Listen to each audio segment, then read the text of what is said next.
이명박 대통령은 신임 국무총리에 정운찬 전 서울대 총장을 내정하고 법무와 국방장관 등 6명의 장관을 교체했습니다. 금융위기 이후 1년 만에 처음으로 국민소득이 증가세로 돌아섰습니다. 네 번째 신종플루 환자가 숨진 가운데 만성질환이 있는 고위험군에서의 각별한 주의가 요구되고 있습니다. 대입 수능 시험을 앞두고 올해 마지막 모의평가 시험이 치러졌습니다. 수리 영역이 다소 어려웠다는 평가입니다. 이상은 이 시간 주요 뉴스입니다.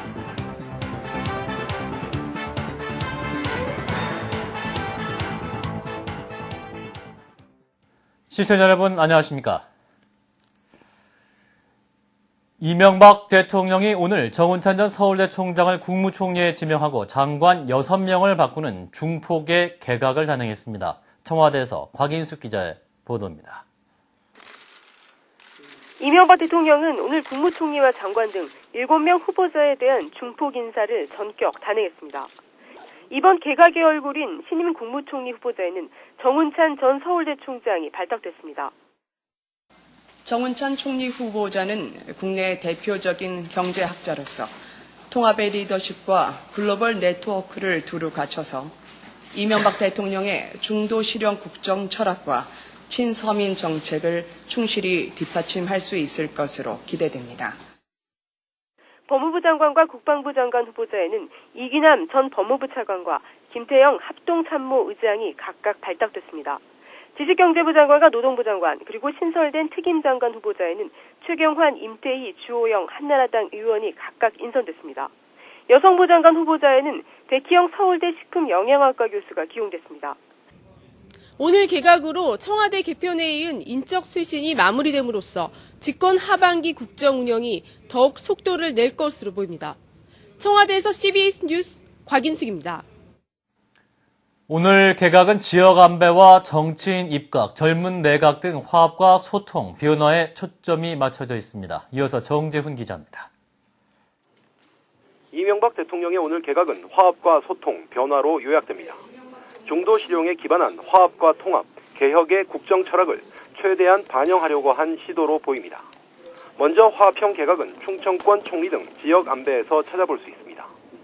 충남 출신인 정운찬 국무총리 후보자와 보수 정권 사상 첫 호남 출신인 이기남 법무부 장관 후보자의 지명은 지역을 배려한 탕평 인사를 실행에 옮긴 것으로 평가됩니다. 영남과 호남 출신도 각각 5명과 4명으로 거의 균형을 맞췄습니다. 소통을 위한 개각은 친박계 최경환 의원 등 여당 정치인들의 대거 입각으로 대표됩니다. 이 대통령은 여당의 요청을 과감하게 수용해 정치인 5명을 내각에 포진시키면서 여의도 끌어안기를 실제로 보여줬습니다. 변화는 타격 인사와 젊은 내각으로 대변됩니다. 법무부 장관의 검찰총장은 물론 민정수석보다 낮은 기수를 기용해 공직은 봉사를 위해서 있다는 지론을 유감없이 발휘했습니다. 이명박 정부 들어 첫 50대 내각의 탄생도 앞으로 개혁을 통한 강력한 국정 드라이브가 예고되고 있습니다. 화합과 통합에 무게중심을 두면서도 변화와 개혁도 중점적으로 고려했다는 것이 청와대의 설명입니다. 청와대에서 CBS 뉴스 정재훈입니다. 신종플루 네 번째 사망자가 앞선 사망자와는 달리 폐렴 증상을 보이지 않은 만성 신부전증 환자로 밝혀짐에 따라서 새삼 고위험군에서의 각별한 주의가 요구되고 있습니다. 이희진 기자입니다. 어제 숨진 47살 여성은 지난달 29일 신종플루 확진을 받았습니다. 이에 따라 이 여성은 일단 신종플루 관련 사망 사례로 분류됐습니다. 이 여성은 그러나 앞서 발생한 3건의 사망 사례와는 뚜렷하게 구별되는 특징을 보였습니다. 폐렴 증세가 전혀 없었다는 것입니다. 지난달 15일 발생한 첫 사망자는 폐렴과 폐혈증으로 숨졌고 지난달 28일의 세 번째 사망자 역시 폐렴으로 인한 폐혈성 쇼크가 사망 원인이었습니다. 지난달 16일의 두 번째 사망자는 직접 쌓이는 급성 호흡곤란 증후군이었지만 역시 폐렴 증세를 보였습니다. 하지만 이번 네 번째 사망자는 호흡기 관련 증세가 없었고 사망 직전까지 폐가 전혀 손상되지 않은 것으로 알려졌습니다. 다만 이 여성은 평소 만성 신부전증으로 혈액 투석 치료를 받아왔고 고혈압과 당뇨병을 앓아온 전형적인 고위험군이었습니다. 보건당국은 이 여성의 사망 원인이 만성 질환일 가능성을 배제하지 않고 있지만 신종플루 감염이 영향을 미쳤을 가능성에 대해 정밀 조사를 벌이고 있습니다. 신종플루 바이러스는 폐뿐만 아니라 심지어 장까지도 침투해 증식하는 것으로 알려졌습니다. 고위험군의 신종플루 감염은 어떤 형태로든 환자의 상태를 급속하게 악화시킬 수 있다는 얘기입니다. 이에 따라 고위험군에서의 신종플루 감염 예방을 위한 각별한 주의가 거듭 강조되고 있습니다. 보건당국은 고위험군으로 65세 이상 고령자, 만성 폐심혈관, 신장, 간, 당뇨, 악성 종양 환자, 임신부, 59개월 이하 소아 등을 꼽고 있습니다. CBS 뉴스 이희진입니다. 오는 11월 대학 수학능력시험을 대비해서 오늘 실시된 9월 모의평가가 지난해 수능시험보다 다소 어려웠던 것으로 분석됐습니다. 이에 따라서 올해의 수능은 지난해보다 다소 어렵게 출제될 것이라는 전망입니다. 구용회 기자입니다. 수능시험 70일을 앞두고 오늘 실시된 9월 모의 수능평가는 지난 6월 모의평가보다는 쉬웠지만 고난도 문제가 출제돼 지난해 수능보다는 다소 어려웠다는 평가입니다. 특히 지난 6월 평가에서 다소 어려웠다는 의견이 제시된 수리 영역은 난이도를 쉽게 조정했다고 한국교육과정평가원 측이 밝혔으나 수험생들은 다소 어려웠다고 말했습니다. 이에 따라 입시 관계자들은 지난해 수능에서 수리 영역이 아주 어려웠던 점을 감안할 때 올해 수리 영역도 만만치 않을 것으로 전망했습니다. 교육평가원 측은 난이도를 지난해와 비슷한 수준으로 조절하려고 노력했다고 밝혔습니다. 또 교육과정에서 핵심 내용은 이미 출제됐어도 문항의 형태와 접근 방식 등을 달리해 변형 출제했다고 덧붙였습니다. 이번 모의평가는 출제 경향과 난이도가 오는 11월 12일 시행되는 수능시험에 그대로 반영되므로 수능 마무리 공부에 반드시 참고해야 합니다. 입시 관계자들은 전체적으로 올해 수능시험은 지난해보다 다소 어렵게 출제될 것으로 보인다며 각 영역별로 몇 문제가 출제되는 고난이도 문제를 풀 수 있어야 한다고 강조했습니다. CBS 뉴스 구용입니다. 오늘 방송의 날을 맞아 KBS 올에서 열린 제36회 방송대상 시상식에서 CBS 간판 뉴스 시사 프로그램인 김현정의 뉴스쇼 진행자인 김현정 프로듀서가 앵커상을 수상했습니다. 김현정의 뉴스쇼는 제작진과 CBS 보도국 기자, 청취자들이 함께 참여해 만드는 시사 프로그램으로 신개념의 쌍방향 뉴스 방식을 통해 출근 시간대 청취자들에게 큰 호응을 얻고 있습니다. 오늘 시상식에서는 또 전남 CBS 박형주 기자가 보도한 감시되지 않는 살인가스 COE와 전북 CBS 김용환 기자가 보도한 AI 기획 리포트, 잔인했던 봄, 그리고 앵무새의 경고가 지역 심층 보도 부문에서 수상했습니다. 방송대상 영예의 대상은 KBS의 누들로드에게 돌아갔습니다. 77일간의 장기 파업을 마무리 지은 쌍용차 노조가 이번에는 민주노총 탈퇴 여부를 놓고 노노 간 갈등을 빚고 있어 또 한 번의 파행이 우려됩니다. 쌍용차 일부 노조원들은 현 노조 집행부의 반대에도 불구하고 민주노총 탈퇴 여부를 결정하기 위해서 오는 8일 전체 조합을 대상으로 찬반 투표를 실시하기로 했습니다. 이들은 회사와 노조를 살리기 위해서는 상급 단체인 민주노총과 결별하고 새로운 노조 집행부 구성이 필요하다는 입장이지만 현 집행부와 민주노총은 어용노조 추진이라면서 비판했습니다. 국민소득이 글로벌 금융위기 후 1년 만에 플러스로 돌아서고 경제 성장률도 예상을 뛰어넘는 등 한국 경제가 회복세로 돌아서는 모습입니다. 김학일 기자입니다. 한국은행에 따르면 2분기 실질 국민총소득 GNI는 지난 분기에 비해 5.6% 상승했습니다. 이런 상승폭은 지난 88년 이후 21년 3개월 만에 최고 수준입니다. 지난해 같은 기간과 비교해도 0.5% 증가했습니다. 이렇게 실질 국민총소득이 큰 폭으로 전기 대비 증가한 것은 교육 조건이 개선된 데다가 실질 국외 순수치 요소소득의 흑자 규모가 큰 폭으로 확대된 데 기인한 것으로 보시면 되겠습니다. 이에 따라 금융위기 이후 3분기 연속 마이너스를 보이던 국민소득이 1년 만에 플러스로 돌아서게 됐습니다.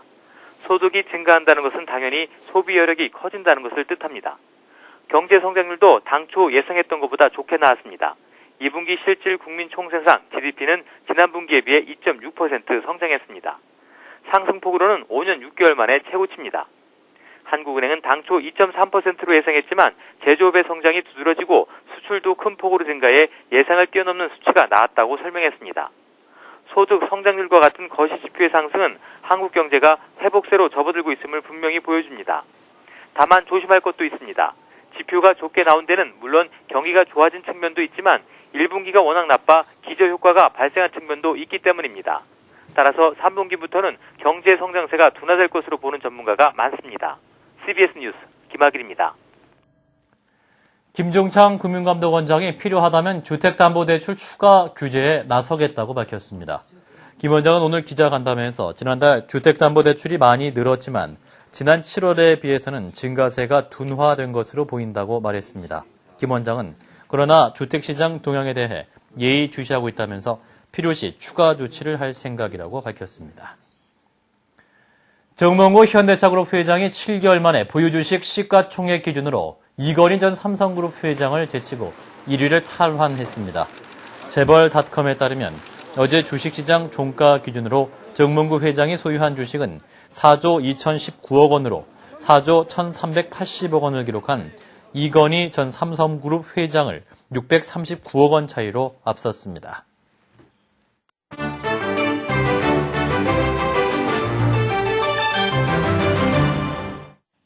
지진이 자주 발생하는 인도네시아에서 어제 또 강진이 발생했습니다.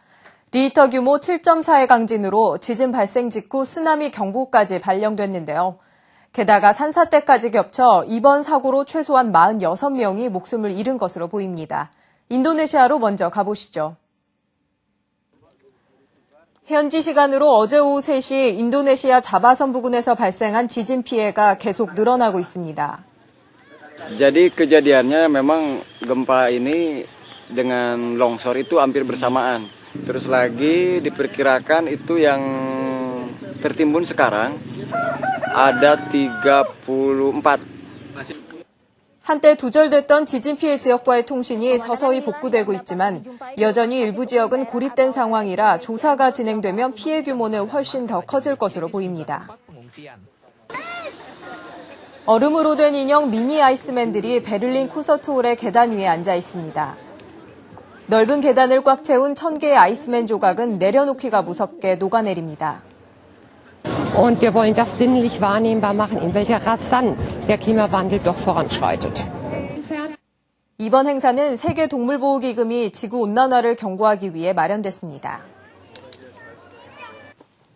한 남성이 검은 가방에서 무언가를 꺼내 펼치자 멋진 전동 자전거가 나옵니다. 유럽 자전거 박람회에 나온 이 전동 자전거는 연료비도 적게 들고 공해물질도 내뿜지 않습니다. 이 전동 자전거는 내년부터 판매되는데요. 가격은 600만 원 정도로 좀 비쌀 것 같습니다. 지금까지 김도란이었습니다.